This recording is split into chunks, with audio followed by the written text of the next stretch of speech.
अमेरिकी राष्ट्रपति Donald Trump ने शनिवार को सोशल मीडिया पर घोषणा की कि 4 दिनों तक सीमा पर संघर्ष के बाद भारत और पाकिस्तान पूर्ण और तत्काल संघर्ष विराम पर सहमत हो गए हैं। हालांकि संघर्ष विराम समझौते के कुछ ही घंटों बाद भारत और पाकिस्तान के बीच इसके उल्लंघन के आरोप प्रत्यारोप शुरू हो गए। इससे एक बार फिर स्थिति काफी नाजुक हो गई। भारत ने पाकिस्तान पर बार बार उल्लंघन का आरोप लगाया, जबकि पाकिस्तान ने इस बात पर जोर दिया कि वो संघर्ष विराम के प्रति प्रतिबद्ध है और उसकी सेनाएं जिम्मेदारी और संयम दिखा रही हैं। ट्रंप की संघर्ष विराम घोषणा से पहले भारत और पाकिस्तान के बीच संबंध उस दिशा में बढ़ रहे थे जिसके बारे में कई लोगों को आशंका थी कि एक पूर्ण संघर्ष बन सकता है। पिछले महीने जम्मू कश्मीर में एक घातक हमले में 26 पर्यटकों की मौत के बाद भारत ने पाकिस्तान और पाकिस्तान प्रशासित कश्मीर में हवाई हमले शुरू कर दिए थे। इसके बाद कई दिनों तक हवाई झड़पें, तोपों से गोलाबारी हुई और शनिवार की सुबह तक दोनों पक्षों की ओर से एक दूसरे के हवाई ठिकानों पर मिसाइल हमलों के आरोप लगाए गए। बयानबाजी बहुत तेजी से बढ़ गई और दोनों देशों ने एक दूसरे के हमलों को विफल करते हुए भारी क्षति पहुंचाने का दावा किया। वॉशिंगटन डीसी स्थित ब्रूकिंग्स इंस्टीट्यूशन की सीनियर फेलो तन्वी मदान का कहना है कि अमेरिकी विदेश मंत्री मार्को रूबियो का 9 मई को पाकिस्तानी सेना प्रमुख आसिम मुनीर को किया गया फोन कॉल संभवतः निर्णायक बिंदु रहा होगा।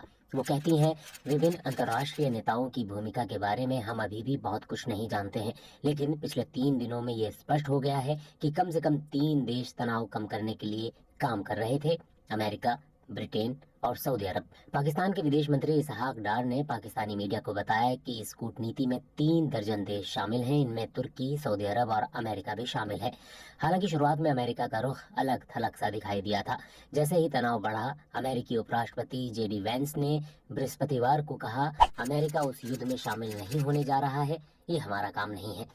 इसी बीच राष्ट्रपति ट्रंप ने कहा था, मैं दोनों को बहुत अच्छी तरह से जानता हूं और मैं उन्हें इसे सुलझाते हुए देखना चाहता हूं। मैं उन्हें रुकते हुए देखना चाहता हूं और उम्मीद है कि वो अब रुक जाएंगे। लाहौर में रक्षा विश्लेषक एजाज हैदर ने बीबीसी को बताया, अमेरिका की भूमिका पिछले पैटर्न की तरह ही है, लेकिन इस बार एक महत्वपूर्ण अंतर है।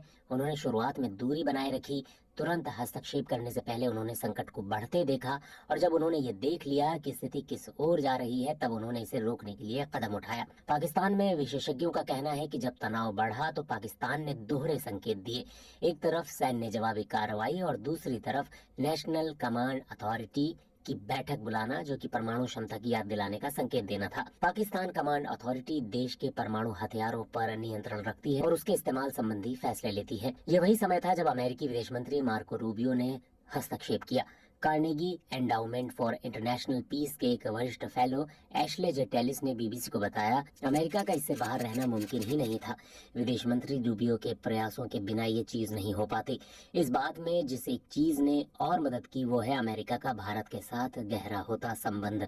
चाहे अमेरिकी अधिकारियों का इसे बढ़ा चढ़ा कर पेश किया जाना हो या दिल्ली और इस्लामाबाद का इसे कम कर आंका जाना हो, विशेषज्ञों का मानना है कि इस संकट को संभालने वाले क्राइसिस मैनेजर के रूप में अमेरिका की भूमिका बेहद अहम बनी हुई है और उतनी ही जटिल भी है।